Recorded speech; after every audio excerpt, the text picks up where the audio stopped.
Captain's log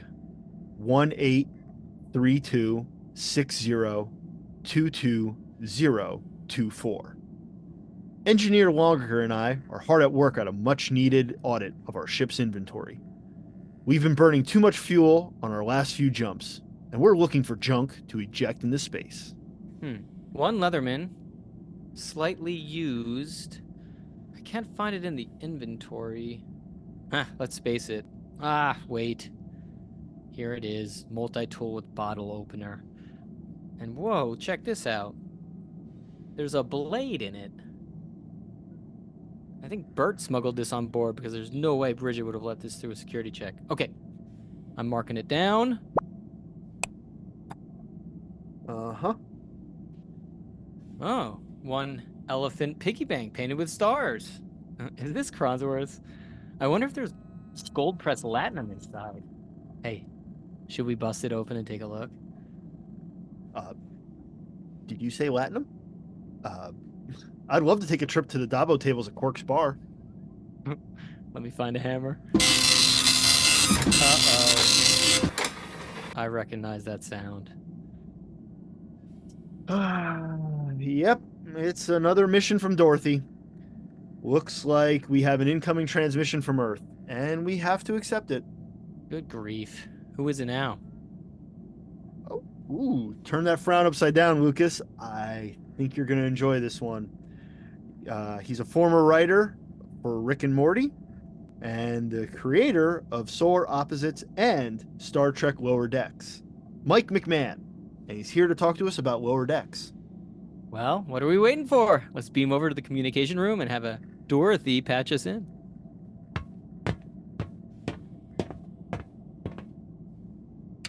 Hey, how's it going? Going well. Good. How's it going for you? It's going good. It's going good. Busy, but all on good stuff. So happy guy. Busy can be good. It's just all about context. Yes, 100%. That's accurate. Well, should we get started? Yeah, Yeah, let's sure. do it. Mike, I'm glad to be talking to you again. I don't know if you remember, but we talked together at New York Comic Con, Oh yeah. which was a very fun panel. I got to get Oh, the nice. swag too. That's a By the good way, one. I was supposed to get swag as well. It never showed up, Norm. I'm just Oh shit. reminding you. Well, maybe it's Steve's fault. It's Steve's fault. Steve's Okay. supposed to send you that. That's That not on me. logo on that pennant was designed by Mike Akuda. Oh, nice. Yeah. As like a gift to the show because he designed the Master Systems display for the Cerritos, and then he added that as like a little gift to us too. That's rad. That's cool. Yeah. So, before we get into Lower Decks here, we want to ask you a few questions about Mike. And the first one is we live in a society that really seems to love origin stories. So Mm. what's your origin story into getting into entertainment, into wanting to do what you do?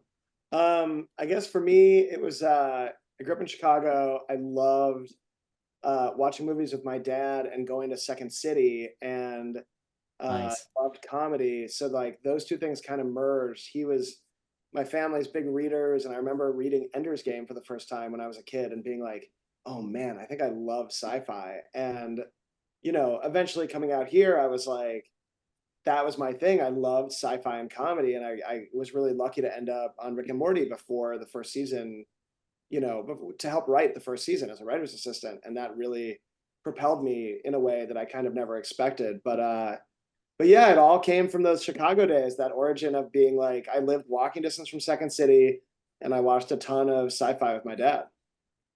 So I imagine Star Trek, TOS, TNG. What was your entry into Star Trek?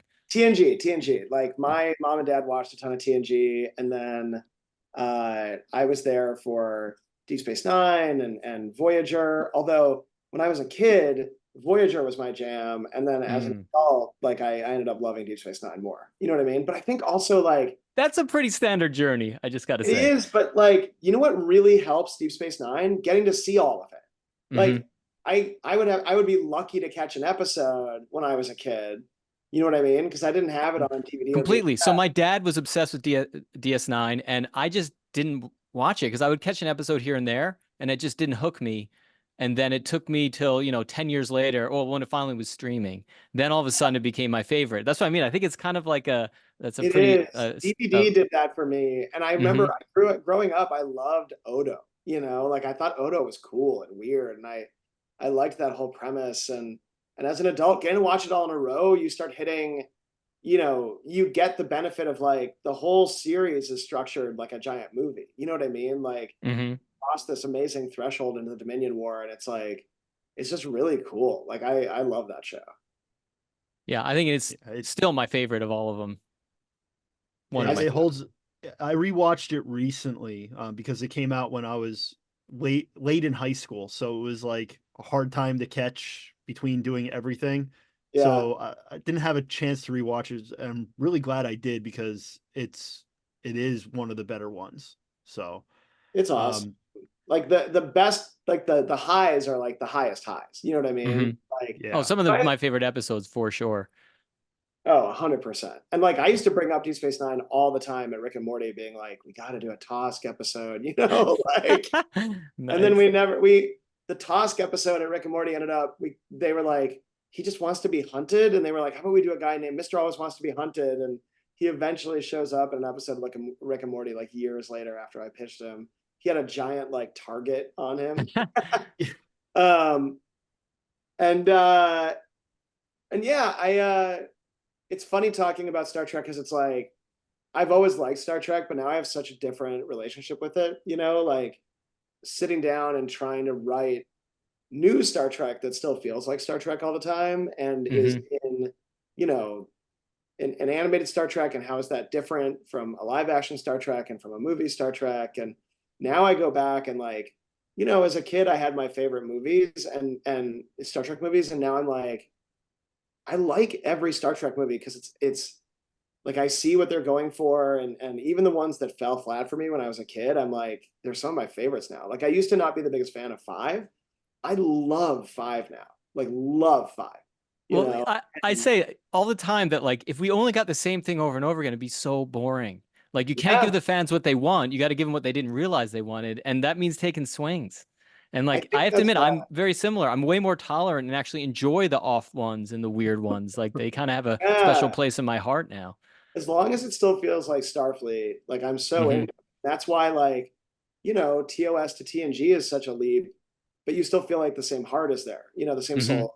And same thing with Disco, same thing with what I've seen about Starfleet Academy. Like, it's just really cool. Like, I think Gene Roddenberry created this really brilliant format, like, not Hmm. just the stuff he worked on, but like, just the type of storytelling is like a mythologically appealing thing for Hmm. television, like and movies. Like he really really nailed it when it came to like what is something that is going to be really drive you towards characters, and when you're driving towards characters you can have all these different stories or eras or like animated or live action, but like the characters are what keeps us pulling back. And that's why, like, even a bad episode of Star Trek, you're still hanging with like Data or Dr. Bashir or Archer or whomever, and it's like fine, like that's cool with me.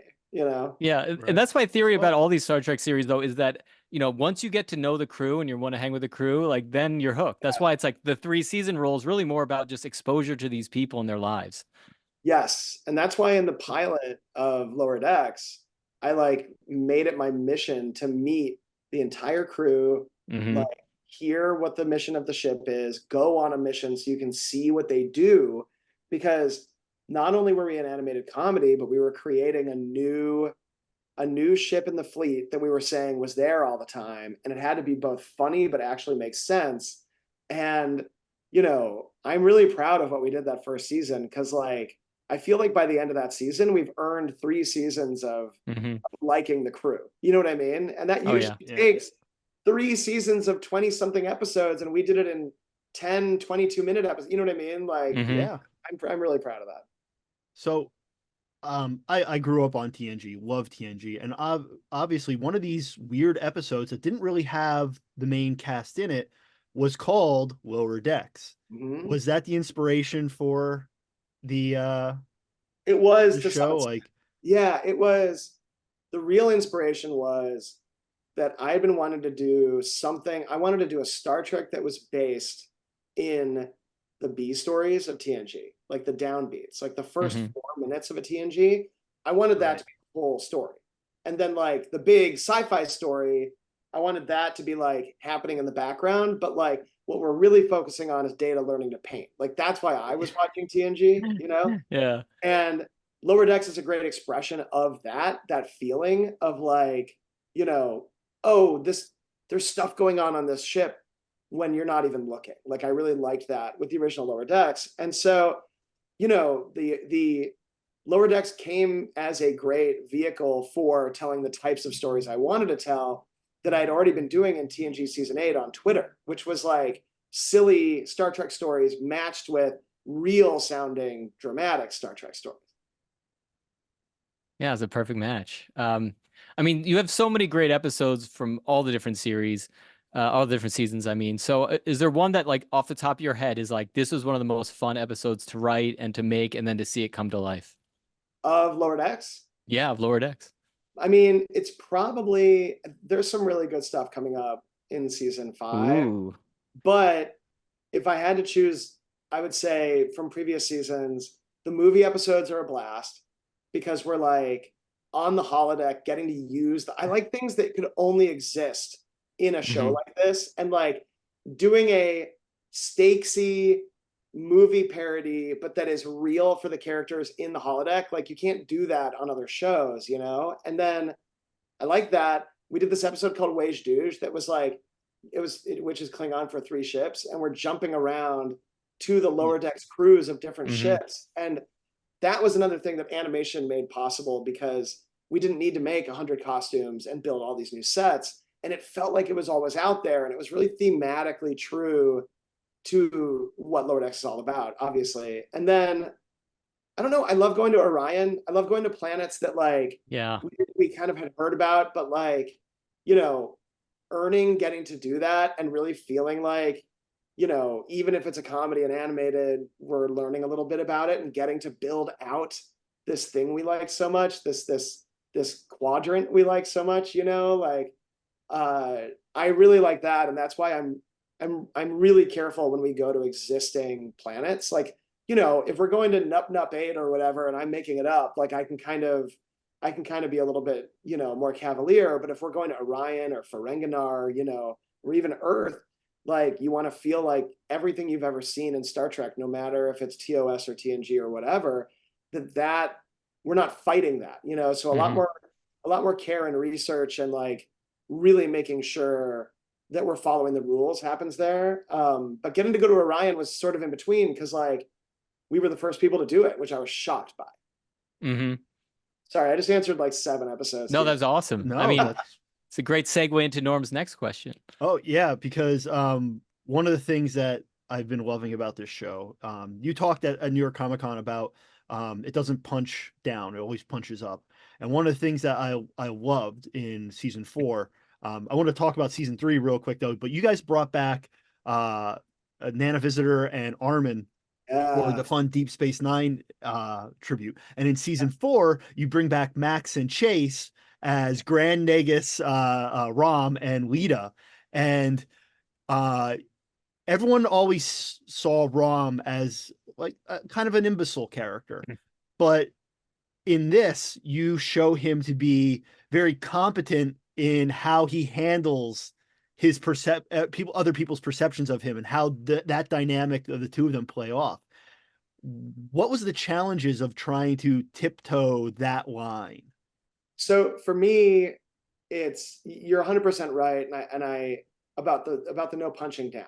You know what I mean? Like nobody comes to watch a Star Trek animated show to make like that has deep cuts, but is also mocking the thing that we like. Like that's it's more like Lower Decks wants to make fun of Star Trek the way you'd make fun of your best friend, where you both laugh, Hmm. and then they make fun of you and you both laugh, or in the way that like you know if I'm hanging out with my friends that like Trek and we're having a beer and making fun of it and talking about it and dissecting things that were never meant to be dissected, like it's doing that in a way that's like, hey, we're saying this because we are as crazy about this as you are. Like, we love this as much as you do. And with Deep Space Nine, like, I never want to undo anything that Ira or anybody on that show spent 7 seasons doing. You know what I mean? Hmm. Like, and so for Ram and Lita, like, I mean, weirdly, I just love Chase Masterson. She's like the nicest person in the world. And I had met her when I was an assistant, and I always knew that I was going to write something to make sure she could be highlighted in it. Like, and it took 10 years, but I got to do it. And then it was great to be like, I've been dying to do this for a decade. And you know what I mean? Like, it just, Yeah. Well, I feels was great. curious, was this like a story you kind of had in the back of your head anyway? Like, I know he was going to become the Grand Nagus and Lita was going to be up there No, with I him. And mean, then Deep Space Nine made him the Grand Nagus. You know what I mean? really? Oh Like, man, I they guess I have to set that watch it stuff again. up. And Um, he had some opinions on, like, and so did Deep Space Nine, about like cultural changes to Ferenginar, you know, but mhm. like at the same time, we don't want to undo, we don't want to homogenize anything. Like, we like the idea of everything having its own kind of cultural impact and weirdness. So like, you'll see even the background of our Ferenginar episode, there's still Ferengi female who are just naked and walking around, you know, and one of our producers was always spotting that, being like, make sure some Ferengi in the background there aren't wearing clothing because that was their culture. Like, let's not take that, you That's know. interesting. Yeah. But for Cool. Rom, like, I think by the end of Deep Space Nine, the way you feel about Rom should also be the way you feel about Rom when you watch this episode of Lower Decks. And that the real kind of like, what I wanted the audience to think is, if you've seen Rom's journey and he comes in and he's pretending to be an idiot, that for a second you're like, oh, wait, MacMahan doesn't know what he's talking about. This is season one Rom. This is before Hmm. arced Rom. And then by the end of the episode, you realize that's what Rom is pulling on the captain. You know what I mean? That then the captain Yeah. becomes savvy to it. The admiral doesn't. That like he is aware of his own, you know, his own legend of what it seems like when he's putting it out there, and that he can kind of code like that. And I just think I just thought that was cool to make Rom savvy but likable. You know. Hmm. Yeah, and you'd think he would have like grown in the role as as he's there, which is a cool touch. So he's got a lot of heart too, and I think that comes through a lot, especially at the end of that episode. Yes. Well, I mean, the Ferengis were by far like the coolest part of Deep Space Nine in so many ways. I'm very curious though. So, like, all your creations being in animation, how did it feel to see suddenly, and these old scientists, these characters of yours come to life and be like live action? It was awesome. I mean, I love the entire cast of Lower Decks. I love Tony and Jack, and like, just all of the feedback I was getting. Like, Frakes was texting me, and even Anson too. Like, everybody was like, the second those two got on set, we Hmm. all started having more fun with the characters we had been playing, you know? And like, Hmm. we got a lot of, I mean, everybody at Strange New Worlds, you know, Henry and Akiva and everybody over there has always been huge fans of Lower Decks. Like, the writers over there have the Lower Decks shirts, and like, I've gotten to do like little bits of comedy punch up on their funny episodes in the past, and that's kind of what led to, you know, us doing an episode together, and getting to like those guys gave me front of show credit on that episode, which I thought was insanely generous, because like, their writers did an amazing job on it. I did some work on it just to make sure that like they had options for Tawny and Jack, and then Tawny and Jack, you know, gave them a ton of options on set. And with Frakes directing, like, it all came out just looking and feeling so Lower Decks and so Strange New Worlds at the same time, that like, it was a trip, but also it just felt really natural. Because to me, when you're writing, like, I'll tell you right now, a Lower Decks script and a Strange New World script look identical. Like, you're just writing Star All Trek, right. and Yeah. they're Right. using costumes and computer generated ships, and I'm using animated ships, but like, we're both writing Star Trek, you know. And what I loved about it was just saying, like, seeing proof on screen that like, yeah, we're all writing Star Trek. This is a really special moment. This is really cool. Yeah, I mean, Star Trek is like the best format for any genre. I mean, that's part of the charm of Star Trek, right? So, I Yeah. mean, it should make sense that, yeah, of course, like the comedy version that Strange New Worlds can adapt to it, right? So, I guess it should have been obvious that it would have worked, but it did seem very surprising to a lot of his fans that, like, man, that just melded together so effortlessly. I mean, It you've was just seen it such a fun before too. surprise. Yeah. I think any production is a surprise, right? Like, you're Hmm. hoping that what's on the page and that what ends up on screen is going to keep working the whole time. And then you add that layer of we're going to start an animation and there's going to be a portal and all that stuff. But like it really is, Star Trek helps with that, but like that Strange New Worlds team did an amazing job. Like if they hadn't fully embraced it, like if it hadn't been as loving to us as we are to Star Trek in general, it would have felt like a pastiche, or they were like doing sort of a Lower Decks. But when you watch it, it feels like a friggin' Lower Decks episode and a Strange New Worlds episode. Yeah. That's the real miracle of it. Exactly. Well, speaking of surprises, was there any episodes that like surprised you with how the audience received it, whether in like a good or bad way? I love all the Peanut Hamper episodes because I love exocomps, and I Yeah. love Heather Donahue who plays Peanut Hamper, and I love that, you know, taking an exocomp that originally when you saw on TNG were survivalists that like watched out for themselves, and then putting that with a talking exocomp who's doing the same thing, but like in a very unsavory, unstarfleet way, and like doing telling a comedy with a character that has no emoting face but an emoting voice, like and doing a whole kind of like Dances with Wolves or an Avatar type story with that character within the show. Just no other show gets to do that, and it felt so funny to me that we like leaned on that so hard. And I think some of the fans I saw seeing that being like, oh my God, this is hilarious. And a lot of fans were like, I'm going to skip this one. It's too different. But to me, it's not different. It's like, Yeah. it is what makes Lower Decks special. It's a thing you couldn't get without Lower Decks. You know what I mean? And there's something just so funny, and it's got a very Starfleet ending. And I don't know. That was a surprise to me. I also find a lot of the time that fans really respond to episodes where I'm like, oh, that was a good one, but my favorite one is later this year. And then it's like, oh, the Moopsie episode hit really hard. You know what I mean? And I think it's because for me, the Moopsie is this little character on Lower Decks that like is a little creature that drinks your bones and it looks really cute, right? It's kind of like the White Rabbit from Holy Grail. Monty Python. And Yeah. Yeah. yeah, it's kind of like the White Rabbit from Holy Grail crossed with the monster from the movie Deep Rising with Treat Williams and Famke Janssen. That Oh is my like God, that's a big favorite of mine for sure. I Yeah. love that movie, and I love that in the trailer for that movie they're like, "It drinks your bones," or saying, you know what I mean? I'm Yeah. paraphrasing it, but I thought a monster that drinks you was always really funny to me. And you know, making that episode, I liked the Moopsie, but it didn't spring out to me as like, oh, the fandom is gonna love this. Like when we were working on Pickle Rick on Rick and Morty, we were like, this is gonna be a major hit because Mhm. Pickle Rick is gonna people are gonna love Pickle Rick. Like we kind of You're knew like what we that, were gonna do. like the products alone are gonna sell this. Yeah. Yeah, we were like, it's Rick yelling, "I'm a pickle Morty." People are gonna yell that. Like we kind of Yeah. knew what we were doing.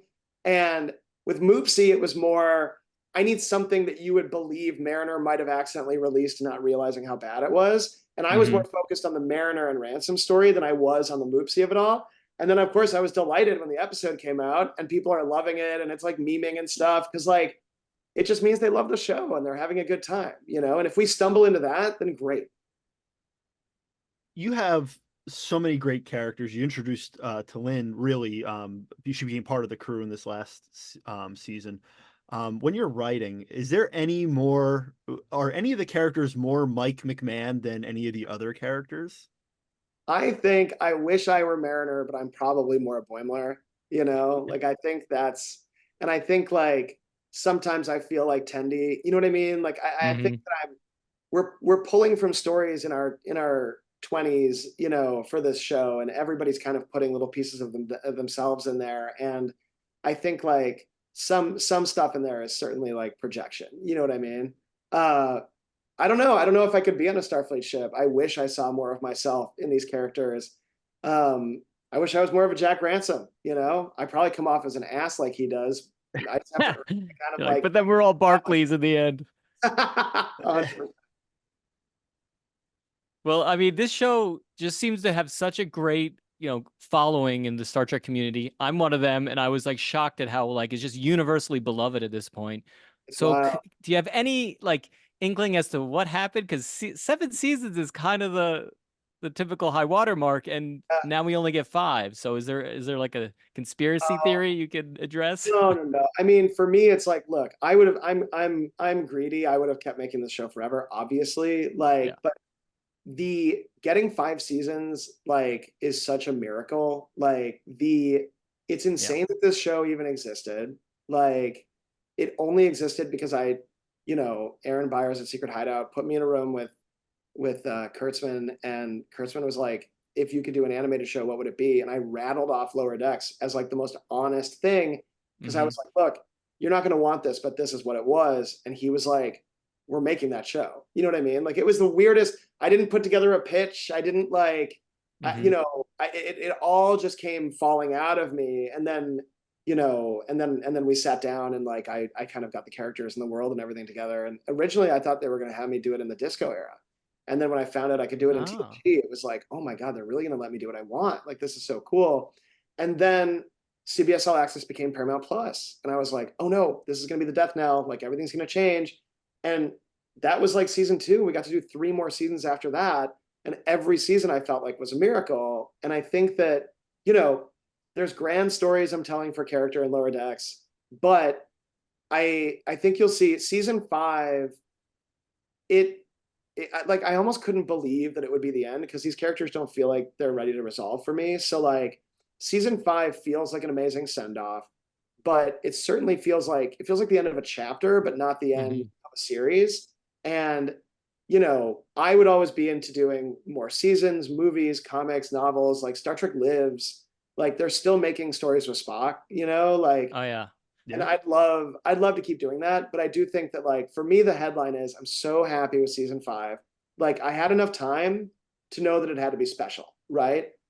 Like, I come from a Right. world of animation where, like, I worked at 20th Animation for a long time. I'm a big Futurama fan, and like, that show's deciduous. You know what I mean? It's Oh like, yeah. goes away for winter, and then they pick it back up again, and the leaves bloom again in the summer. Like, you know, so I only have hope that, like, and the same thing happened to Family Guy, got canceled twice. Like, Hmm. this happens. So there is a part of me that's like, look, animated characters don't age. I know the whole cast loves the show. I'd love to keep doing more of it. But that being said, I did get enough of a heads up to make this season feel really special, and feel like it goes to places I was able to accelerate some stuff in a cool way that, like, it won't feel packed. It won't feel like, oh, he hit fast forward on stuff. It's some stuff got moved up, and I left some stuff hanging on purpose. And I think Hmm. people will really like it. So what you're saying is maybe this could be kind of a Prodigy situation. Maybe it could get picked up by a different distributor, I don't and I don't want to guess no. at any of that. Okay. Like, because listen, I don't wear a tie, and that's tie questions. But what I would say is, like, these characters are like my heart and soul. Like, they're these Right. actors who portray them, the artists who bring them to life. Like, I've put like all of myself into this show. I really, really love it. And I'm I'm always down to make more if the cards align. But like, this isn't a situation. This is season 5 is a victory. Like, Hmm. getting to do season 5, like, I feel like we're 2 seasons past. Like, the fans loving the show so much got us 2 seasons further than we probably were going to be able to get. Do you know what I mean? Yeah, Like, Yeah. definitely. for me, that victory is really what I'm focusing on right now, because I'm making season 5 still. Like, before I jumped on Zoom with you guys, I was working on season 5, and it's awesome. So, That's cool. if I'm going to have a pity party for me, it's going to be way after we air season 5, because just right now I'm so excited for everybody to see it. That's great. I mean, it sounds like you wrapped it up to your liking, which is huge. But also, was this like a specific ending you had in mind when you first started, or just kind of it all Uh, came out of this the is writing? Yeah. this is the ending of season 5 is it is the ending of a chapter that I knew I wanted to do. And it also, there are things that happen in it. I'm being very careful. We There could are things also cut things out if you need us to. there are things that happen in it that are sort of setting up spin-offs and setting up like backdoor pilots. There's characters I'm introducing that you'll see clearly I wanted to do more with. But like for me, an animated comedy, like this isn't Avatar: The Last Airbender, which I love, right? But Avatar felt like it was telling a grand journey that had a resolution that they were building to, right? And Right. this is not that, and Star Trek, 50 episodes of Star Trek is not enough Star Trek for me, but it was enough time to tell a really satisfying, cool story. So like, I love that the fans want more. They're getting more, coming up later this year. And I don't know, like there's so many more stories I want to tell, but I am really happy with what we did. So like, I kind of can't shake my fists in the air and get mad about it. Like, it's more like, you guys are going to love this, and maybe we'll get to do more in the future, but nobody's going to be like, oh man, that got cut off in an unsatisfying way. Cool. I know we're going a little long here. I want to know, do you have a little bit more time for some hopefully some fast take questions? Sure. Yeah. Okay. Favorite captain from Star Trek Across all series. across Across all the all series. series, I mean, I'm a Captain Freeman man. I can't help it. Awesome. Hey, Awesome. loyalty, it matters, especially in Starfleet. Um, it's funny though. So we asked this question at a Comic-Con and somebody said Lorca. So I love that like all these new Oh, captains are interesting. making it into the Yeah, conversation, right? that's cool. That's Yeah. cool. So what is your favorite theme and why is it Enterprise? My favorite theme song or my favorite theme Theme behind song. the idea of the story? Oh, Voyager. Easy. All right. Easy. You gotta Wait, rock well, hold those on. French horns, Hold on. Early season Voyager or later seasons Voyager, because they did speed it up.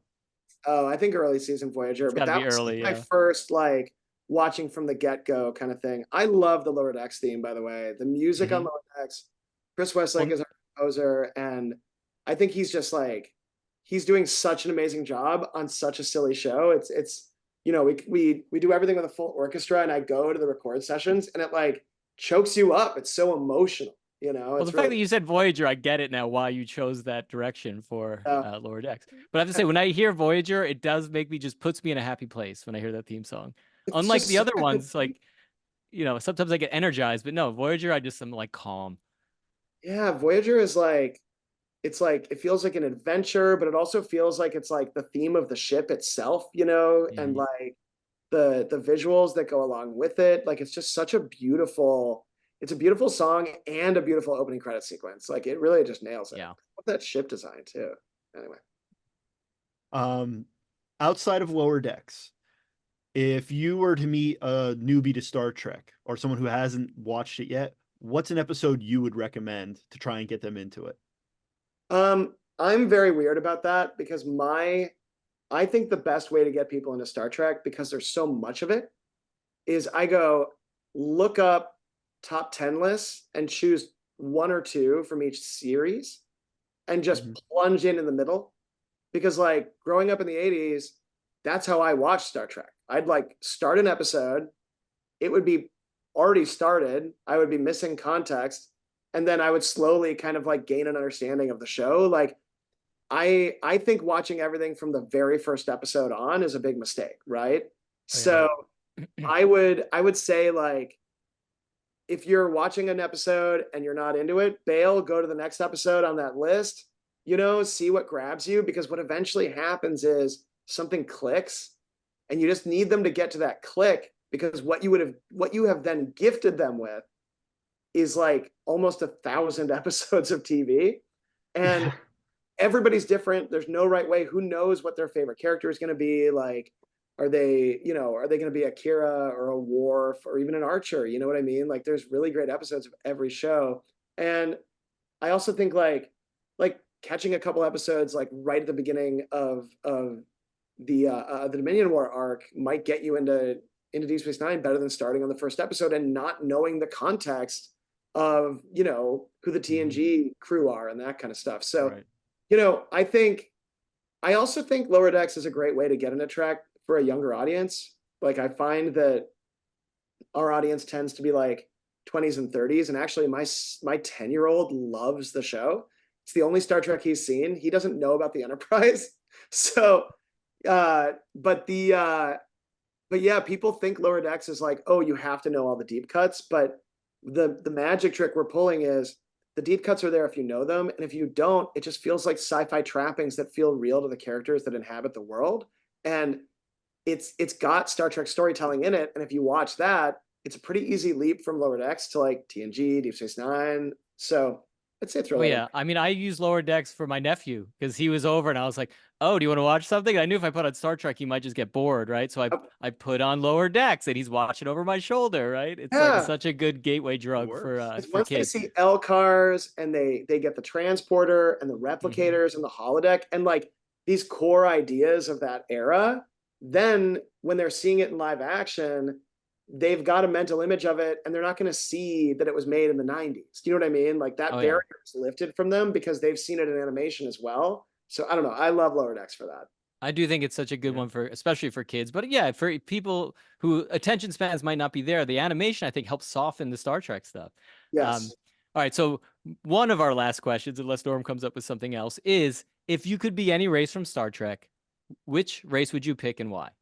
And I love Klingons. They do seem really fun. Oh yeah, I just I like that you get to be angry all the time and like it just drink seems blood like wine. Yeah, they really know their purpose, you know. Andorians seem very complicated that I like and also tough and cool. Um I don't know. I guess I'll go with a Klingon. Like Klingons seem rad, you know what I mean? The Elorians are nice. It seems nice to live that long. I don't know. How about an Elorian Klingon, right? Klingon yeah. lives There you for an go. immense amount of time. You know, let's go with that.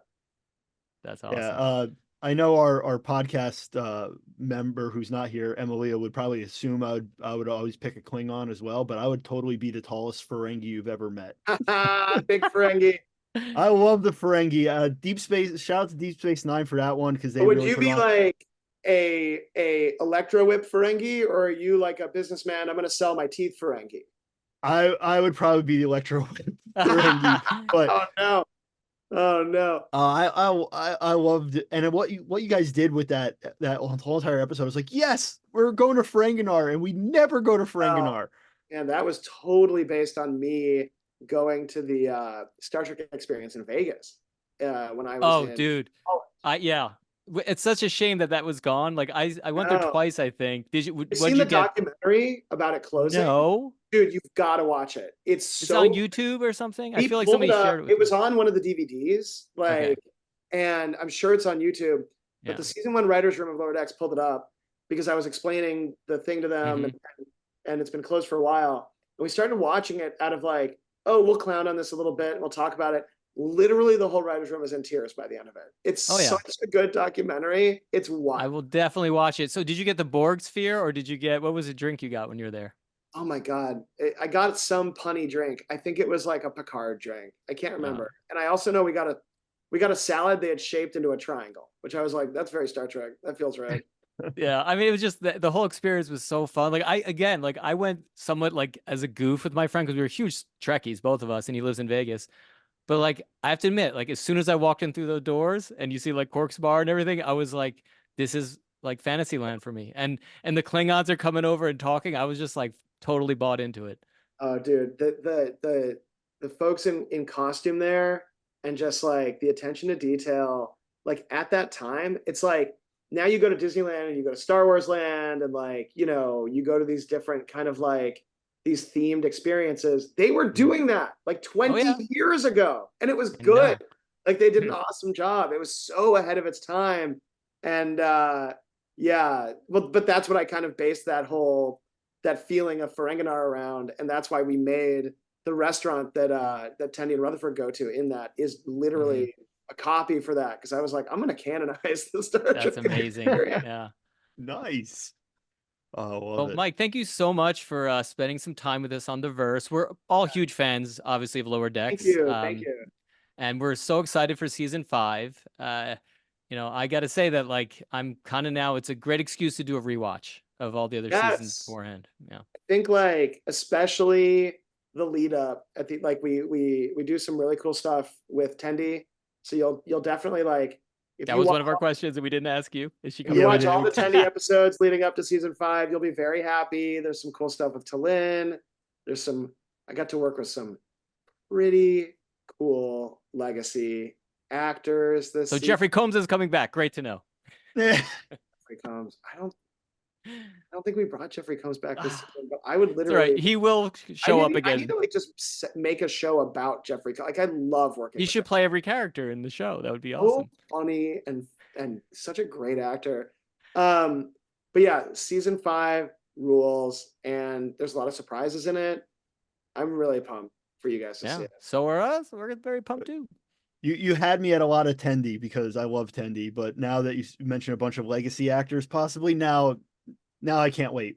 Well, it's tricky though, because like whenever we have legacy actors, I don't want them just to like pop in and be like, "Hey, it's me, bye bye." Like I want to like expand them even just a little bit, like give them a little something to like be like, "Oh yeah, that's the Lower Decks thing they did," like with Tom Paris or with Locarno. Oh yeah, I love the Tom Paris thing. But there's some cool. This is a cool season, and we take some interesting swings. I'm looking at I have another list of the episodes up on the wall behind the camera here, which would be a bit of a spoiler, but really, really cool stuff coming. And thank you guys so much for. our pleasure. This is great. We really appreciate it. Everybody on the show loves the show, works really, really hard, and we hear the fans and we see the fans, and like we feel so embraced by everybody. It was scary at first, you know what I mean? Like people were like, "Who wants this?" And now we're so proud of what we've made, and I think you guys are going to really like what you're going to see. That's great. I mean, I have to admit, full disclosure, I was very skeptical. Like I thought, because I was a big Rick and Morty fan. I was like, "There's no way this is going to work," and it just took that first episode, and I was like, I bought it in. I bought in. I was like, I think we got better at it too. The first episode is the DNA of why the show is good, but like any show, like go watch the first Simpsons. You know what I mean? Oh yeah. I've seen that. The Tracy Ullman one. I'm that old, by the way. No, I watched it on Tracy Ullman. Me too. But I think we accelerated fast, and even by the end, not even by the end of the first season, like even in the first episode, there's moments that I go back to and I chuckle, and thank God I've got Tawny and Jack and Noelle and Eugene, who like add so much to the characters and are so funny, and yeah. So anyway, now we've had Jack Quaid on the podcast, so I feel like it should be our mission, Norm, to get all the cast on the podcast if possible. I'm down. And Tawny's working on Starfleet Academy. I know. Well, I kind of didn't want to. Like, I'm manifesting it that we get all of these characters. Like, I want to see all of them in live action as well. I just feel like, why not, right? Oh, I would love that too. Yeah, that's something I keep seeing online is people being like, "Ooh, what if this is a big prank?" And the end of Lower Decks is actually they'll announce that the next show is just another animated show from Mike, and I'm like, that's not how it works. Yeah, we interviewed the showrunner for Picard, and we're like, so when's Legacy happening? And he's like, yeah, it ain't happening yet. Like. The fans get a little too ahead of it, I think, at times. I love it. It's the optimism. It's because they have that Starfleet optimism. I can't fault them for it. It's because you guys are doing what we like Lucas said, we didn't expect it, but like we love it. And it's one of those things where it's like, yeah, I want Mike to come back and do another Star Trek thing. I want Terry to come back and do another Star Trek thing. Like these were great.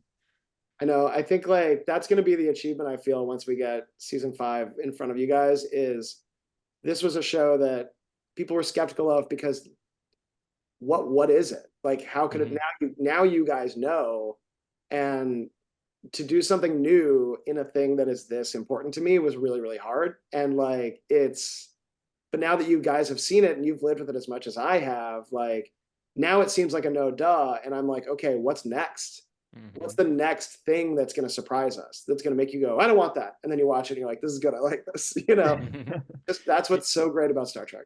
Yeah, I always say you can't give the fans what they actually want. You got to give them what they didn't realize they wanted, right? Yeah, well, what they want is more of the same, which is great. I love that too. But like, we wouldn't have TNG. You know what I mean? No, we wouldn't have any of really like anything after TOS. We wouldn't have. Yeah. So it's an interesting catch-22. But guys, this has been awesome. I love your spacey backgrounds, and I look forward to seeing what you guys think of season 5. We will let you know. All right. Thanks, Live Mike. long and prosper. Yeah. Bye, guys. That was our interview with the creator and executive producer of Star Trek Lower Decks, Mike MacMahan. You can watch all seasons of Lower Decks on Paramount Plus, and we hope you've enjoyed this interview. Stay tuned for more great guests, and we'll see you next time in The Verse. The Verse is produced by Stephen Pruzakowski.